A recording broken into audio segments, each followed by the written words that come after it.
Good morning. Today is February 19, 8:40 in the morning.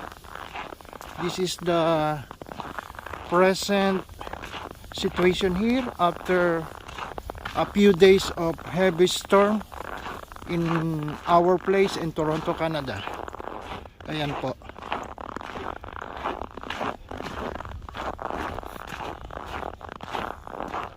Okay na yung walkway, yung pathway.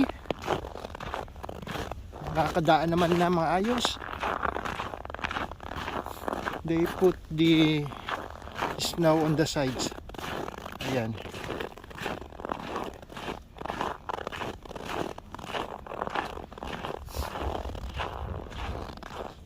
On the other side, like that also.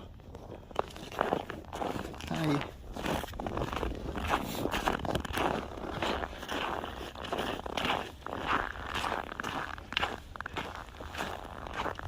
Ayan.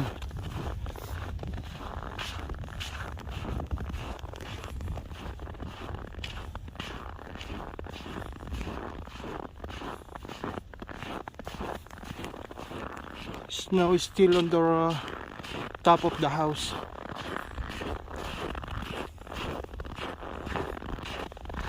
Babagsak na lang yung kusa.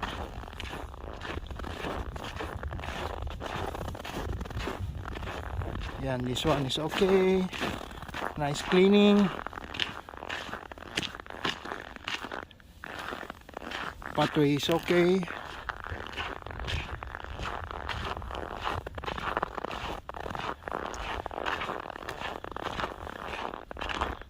Old car with the snow on top.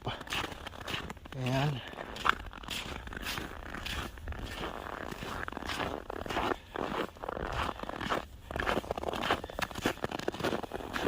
So far, so good.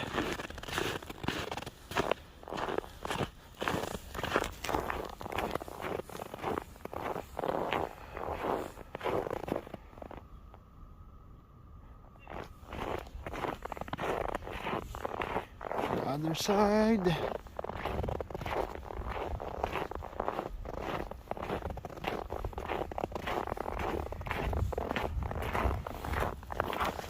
I'm going to my second client for today, February 19.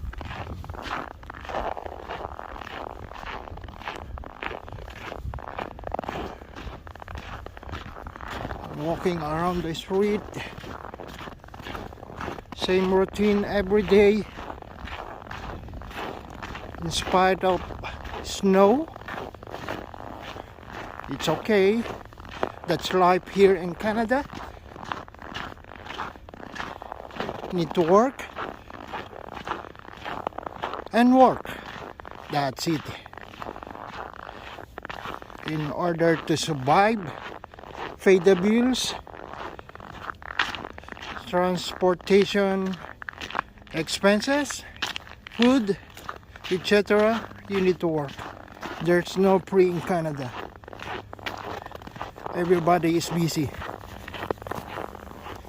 In spite of their climate, winter, spring, short summer, you need to work. Work smart, protect yourself, wear proper attire in order to make healthy. And this is the situation now. There's a car full of snow. These two cars, one and the other one is totally covered with snow.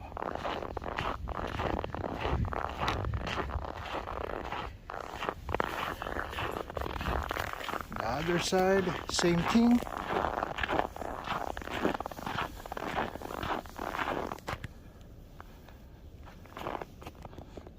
Trees that no leaves so far, they will go back on spring become healthy again.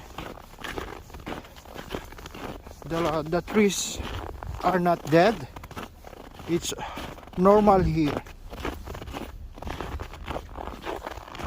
During winter, leaves fall down. I'm almost close to my client.